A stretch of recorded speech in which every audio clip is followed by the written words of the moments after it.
Dando alguma continuidade aos vídeos anteriores desta série, vamos utilizar o mecanismo de escrita e leitura de ficheiros para explicar aqui como é que nós podemos converter valores de diferentes tipos.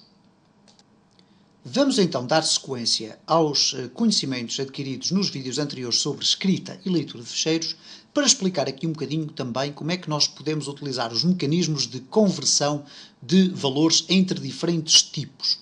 Vamos imaginar neste caso que nós temos, por exemplo, uma data escrita numa variável string. Vamos ver como é que nós transformamos esse valor numa variável string para uma data de facto, isto é, um objeto do tipo data. Ou, por exemplo, uma cor. Como é que nós podemos gravar num ficheiro o valor de uma cor e depois ir buscar essa informação e obter exatamente a mesma cor? Ora, então para isso vamos criar aqui rapidamente um novo projeto que vai ter o nome conversão. Okay?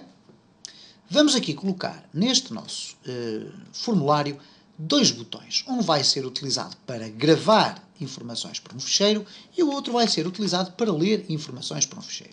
Neste caso, eu vou chamar-lhe aqui CMD gravar e a este vou-lhe chamar CMD ler. Vamos, por uma questão de coerência, colocar aqui gravar e aqui ler. Okay? Vamos então abrir aqui o evento clique do botão gravar e vamos, antes de tudo, acrescentar aqui então no topo a utilização do nosso namespace system.io, ou system.inout. Então vamos colocar aqui using system.inout, porque é dentro deste namespace que existe a classe StreamWriter e StreamReader. Vamos aqui então criar um ficheiro, ou melhor, vamos criar um mecanismo para gravar um ficheiro e vamos lhe chamar StreamWriter. Okay. Ficheiro é igual a new StreamWriter e o nosso ficheiro vai se chamar dados. Okay. Vamos colocar aqui primeiro c:/dados.text. E eu chamei texto, mas posso lhe dar uma outra extensão qualquer. Pode ser dat, pode ser doc, pode ser o que eu quiser. Obviamente que convém atribuir-lhe sempre uma extensão que não vá colidir com as extensões de ficheiros que são utilizados por outros programas. Vou dar um exemplo. Vamos imaginar que eu daria aqui uma extensão chamada BMP, que é genericamente a extensão atribuída às imagens do estilo bitmap, ou Windows Bitmap. Ora, se eu utilizar aqui esta função, o que é que vai acontecer? Eu vou criar um ficheiro que de facto vai receber texto, mas que na prática, se eu depois lhe fizer um duplo clique no meu explorador do Windows, ele vai tentar ser aberto num programa de desenho. E, de facto, vai depois acontecer um erro. Portanto, por defeito, nós poderemos dar aqui texto, ok? Vamos colocar aqui o encoder, ou neste caso vamos definir já aqui o mecanismo de append ou não, e neste caso sim, eu vou colocar aqui append, vai ser igual a true, portanto o ficheiro vai sendo acrescentado na sua informação, e o encoding vai ser o default. Okay? Vamos já colocar aqui ficheiro.dispose e a primeira coisa que nós vamos gravar é aquilo que nós já vimos no vídeo anterior. Neste caso, um valor do tipo string. E para isso eu faço simplesmente ficheiro.writeLine. Esta frase é alfanumérica. Okay? A seguir vamos gravar um valor do tipo int. Okay? Então eu vou definir aqui int valor é igual a 150. Em seguida eu posso fazer isto, ficheiro, okay, ponto writeLine valor. Okay? E portanto aqui não estou a escrever uma string, mas sim um valor inteiro. Vamos de seguida definir aqui uma data. Ou antes da data vamos definir um valor booleano, isto é, uma variável do tipo verdadeiro ou falso. Então neste caso, bool resultado é igual a false. Okay? E agora vamos fazer o seguinte, ficheiro.writeLine resultado. E como podem verificar, não estou a gravar nem uma string nem um valor inteiro, mas sim um valor booleano, verdadeiro ou falso. Vamos gravar uma data. E vamos gravar a data atual. Pode ser o datetime.now. Então vamos fazer o seguinte, ficheiro, .writeLine, datetime.now. Ok? Tudo válido. Reparem como o nosso método writeLine consegue absorver tudo isto. E vamos agora colocar aqui um outro que é uma cor. Já vimos aqui nos vídeos anteriores que as cores podem ser definidas de várias formas, nomeadamente através do sistema RGB, isto é, o sistema de Red, Green e Blue. Mas vamos ver como é que a cor se vai comportar nesse sistema de gravação para um ficheiro.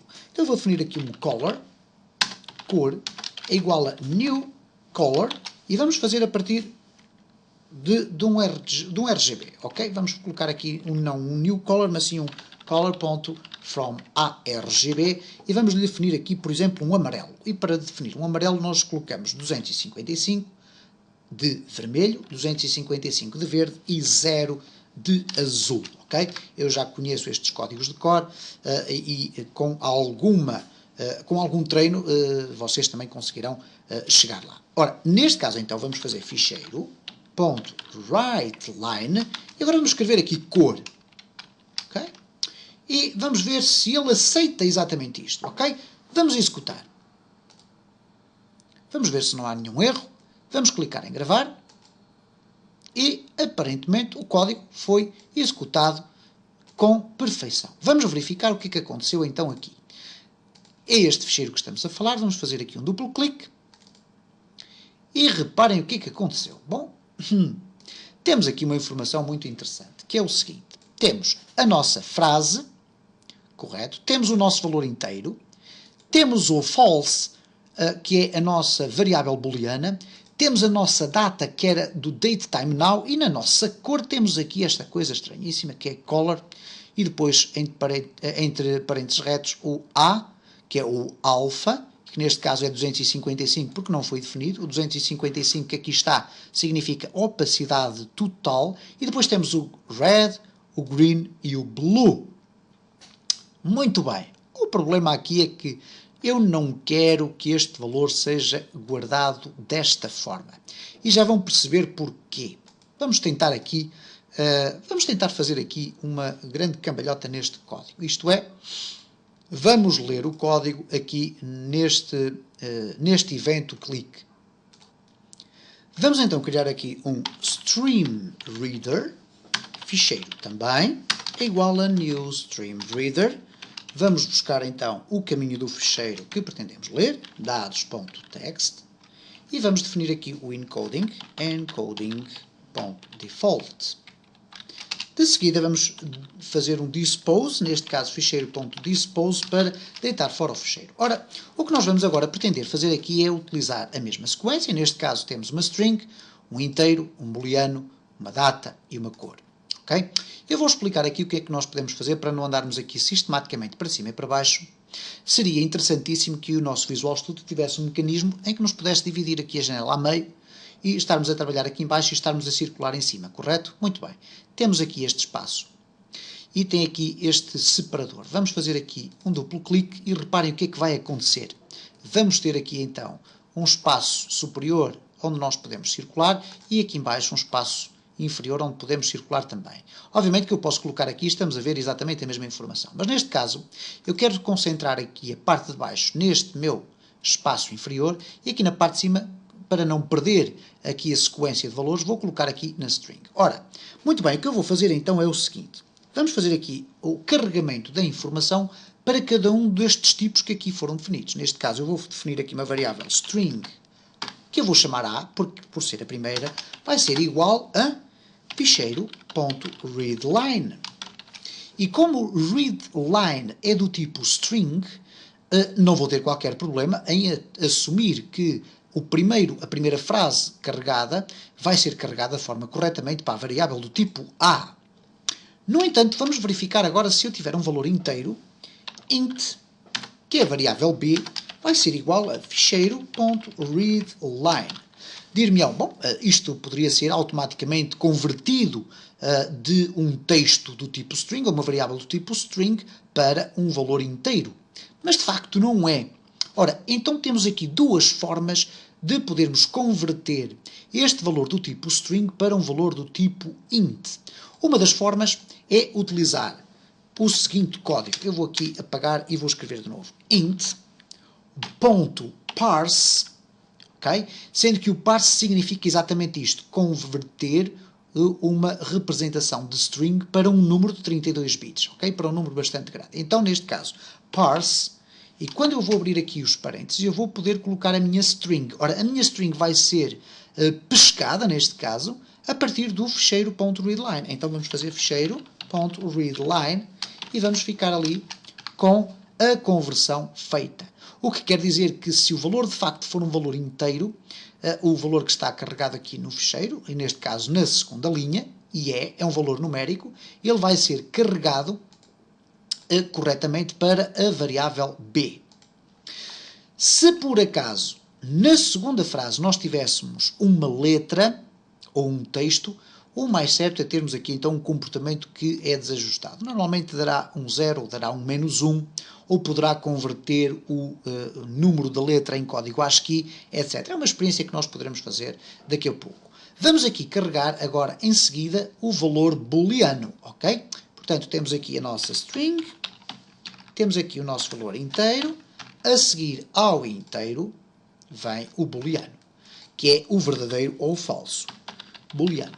Okay? Eu pus ali com um O a mais. Ok. Então, o que é que nós vamos fazer? Bool, vamos lhe chamar variável C, vai ser igual a fecheiro.readline.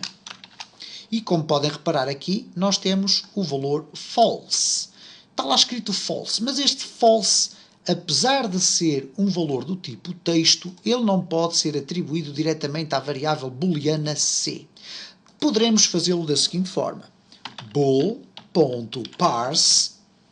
e vamos passar lá para dentro a leitura da nossa linha. Okay? Vamos à data e aqui vamos ver qualquer coisa de diferente. Data e vai ser da seguinte forma. Datetime e vamos ter aqui CD é igual a fecheiro.readline. Ok? Como podem reparar, também não vai ser possível fazer esta conversão diretamente de ficheiro string ou de variável string para data. Então vamos aqui seguir a mesma ordem. Neste caso vamos fazer aqui datetime.parse, ok? E a seguir temos uma string, ficheiro.readline. E temos o nosso caso resolvido também. Vamos ver na questão da cor. Cor. Então vamos pôr aqui color. Ora, CDE, a color é igual a... Vamos aqui, sem perder tempo, colocar então o color.parse, correto? Vamos lá ver. Color.parse. Ops. Então, não tem parse. Vamos ter então aqui um problema, ok? Isto é, nós não temos forma de converter o string para cor através desta forma. Vamos ter que encontrar aqui um outro mecanismo. Já lá vamos, ok? Vamos deixar a cor para último e eu quero explicar aqui um outro momento. E reparem, se eu agora executar o código e se clicar no botão de leitura, ler, ok? E, como podem reparar, a leitura foi feita de uma forma correta e, portanto, não houve qualquer erro de conversão. E, por conseguinte, se eu quiser utilizar estes valores que vão sendo guardados aqui nas variáveis, eu posso utilizá-los. Eu vou dar aqui um exemplo. Vamos fazer uma message box.show, por exemplo, na questão da data, d.here.toString, porque here é do tipo inteiro, eu aqui faço uma conversão para string. Ora, eu sei que a data que foi gravada foi uma data que tem o ano 2016 e reparem como eu rapidamente consigo obter essa informação clicando aqui no ler. Cá está, 2016. Eu posso, no entanto, fazer o seguinte.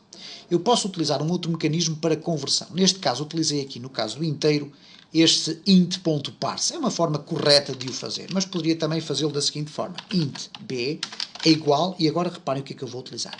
Convert, isto é, converter, é uma classe é uma classe especificamente utilizada para converter valores. E agora reparem o que é que acontece se eu colocar imediatamente um ponto. Esta classe não precisa de ser instanciada e ela permite-me converter valores para todo este tipo de valores, incluindo to boolean, to byte, to share, isto é, converter para booleano, para byte, para caractere, para datetime, ok? E por aí fora, para inteiro de 16 bits, de 32 bits, de 64 bits, para single, para string, ok? Cá está, por isso é que temos aqui também o toString, mas não aparece aqui toColor, ok? toColor aqui não aparece. Portanto, apenas para referir isto, se eu quero converter para um valor inteiro, eu posso fazer simplesmente isto, convert.toInt16 e depois aqui entre parênteses colocar um tipo de valores, que podem ser de diferentes valores, neste caso de diferentes tipos, 19 deles. Pode ser byte, pode ser char, pode ser datetime, pode ser decimal, double, etc, etc. E entre eles pode ser uma string. Eu não tenho que definir, ou não tenho que escolher aqui diretamente qual das assinaturas que eu quero, porque automaticamente, através deste mecanismo ficheiro.readline, o que vai acontecer é que o Visual Studio vai detectar que readline é o tipo string e, por conseguinte, ele vai se encarregar de escolher por trás de todo o mecanismo de funcionamento qual é a assinatura correta para isto. E, portanto, termos este valor desta forma, int.parse, ficheiro readline, ou então convert.toInt16, ficheiro, é exatamente a mesma circunstância, ok? Ora, vamos, entretanto, aqui verificar o seguinte. Vamos ver como é que nós vamos lidar, então, com a questão da cor. No caso da cor, o problema que nós aqui temos é, de facto, não só a forma como vamos carregar o valor, mas, acima de tudo, a forma como o valor foi gravado. E ele foi gravado simplesmente como cor. E cor é uma estrutura do tipo color. E se for gravado diretamente desta forma, por defeito ele vai gravar isto como se fosse .toString. E .toString significa então que vai gravar a cor ou os dados da cor desta forma. Color e depois, entre parênteses retos, o valor do alpha, o valor de red, green e blue. O que eu vou querer de facto não é isto. Eu quero que a minha cor seja transformada num valor inteiro. E reparem então que aqui em cor, se eu for utilizar um dos seus métodos, eu tenho aqui o toARGB. E como podem reparar aqui no toARGB, é um valor inteiro. Ora, neste caso eu vou gravar para um valor inteiro de 32 bits o valor da minha cor. E vamos ver o que é que vai acontecer. toARGB, isto é um método, vamos ali colocar este valor, ok? Vamos tirar daqui o append para que seja criado novamente o ficheiro, portanto, false. O ficheiro vai ser criado exatamente com este conjunto de valores novamente. Eu tinha inicialmente criado com append, mas não era necessário. Vamos aqui executar e vamos clicar aqui em gravar, ok? E não houve qualquer erro. Vamos verificar o que é que aconteceu no nosso ficheiro e, neste caso, todos os dados foram gravados da forma correta, mas temos aqui um menos 256. Vamos querer ter algum interesse em saber este valor? Não. Vamos ver o que é que acontece quando eu carrego este valor para a minha cor e vamos ver se aparece mesmo o valor amarelo, porque foi o valor que nós definimos aqui. O valor de vermelho e verde com o máximo e 0 no azul. Se nós tentarmos colocar aqui neste caso uma picture box, por exemplo, e definirmos-lhe aqui o valor amarelo, okay, que será um amarelo semelhante a este. Neste caso, este nosso amarelo vai ter então um valor de RGB igual a 255,255,0. Ora, eu vou depois de ler o meu ficheiro, vou tentar atribuir lá o valor da minha cor. Ora, para eu ler a minha cor então, depois dela estar gravada como toARGB, eu vou ler a minha cor da seguinte forma, color, e vamos chamar cor, é igual a color.from ARGB. Isto é, aqui é para ARGB e aqui é de ARGB. E neste caso de ARGB vai-me permitir então carregar um valor do tipo inteiro. Ora, se eu circular aqui nas minhas assinaturas, reparem que não aparece nenhum valor do tipo string. O que quer dizer então que eu ainda assim vou ter que carregar o ficheiro .readline, mas como o ficheiro .readline é um valor do tipo string, então eu ainda vou ter aqui no interior que converter este valor para um valor inteiro. Ora, eu já vi como é que eu converto de uma string para um valor inteiro. Posso utilizar int.parse, ok? Neste caso, vamos tentar o int.parse e vamos aqui definir estes valores. Eu sei que pode parecer um pouco estranho, vamos aqui esconder aqui o nosso split, ok? E para isso vamos aqui verificar, penso que será aqui no view, ok? Vamos aqui ver. É aqui onde está esta opção, no window remove split, ok? E, portanto, o que é que acontece genericamente aqui? Nós temos aqui a cor a ser carregada a partir de um valor inteiro, mas como o ficheiro .readline é um valor string, ele tem que ser primeiro convertido para inteiro. Há depois aqui esta confusão enorme de parênteses, mas reparem como o Visual Studio nos ajuda. Se eu colocar ali, ele vai-me dizer este parênteses fecha a abertura daquele, e está correto, ok? Este abriu vai ter que ser fechado. Este daqui de trás vai fechar aquele, e este daqui vai fechar exatamente aquele que ali está também, ok? Vamos então aqui verificar se o código está a ser executado corretamente, ok? Se não há aqui nenhum erro na conversão. Ler, ok? Não houve erro nenhum. Vamos trocar aqui este amarelo para uma cor completamente diferente. Pode ser aqui um castanho. E vamos agora atribuir esta cor, neste caso, a picturebox1.backcolor é igual a cor. E vamos verificar então se vai aparecer ou não o amarelo. Vamos clicar aqui em ler e cá está então o amarelo e, portanto, carregado corretamente a partir do nosso ficheiro. Poderão estar a pensar assim, bom, mas porquê que aparece aqui o menos 256? De facto, a nós não nos interessa exatamente porquê. Porque reparem que eu vou tentar agora gravar aqui uma cor completamente diferente. Vamos dar-lhe aqui uma cor que vai ter valores aqui completamente alterados. Por exemplo, 30... 125, 232, ok? Eu nem sequer faço ideia de que cor é esta, não interessa. Vamos aqui executar e vamos gravar. Ok? Vamos aqui gravar. Vamos verificar o que é que aconteceu aqui. Não vamos parar porque depois vamos ler este ficheiro. Vamos verificar o que é que aconteceu aqui. Reparem como esta cor já tem um valor completamente distinto. É um valor negativo com cerca de 14.778.904. Ok, interessa saber qual é este valor? Não, não é necessário. Reparem o que é que vai acontecer quando eu então executar aqui o ler. O valor foi atribuído então ali à minha caixa. E neste caso é um azul, poderia ser uma cor completamente diferente.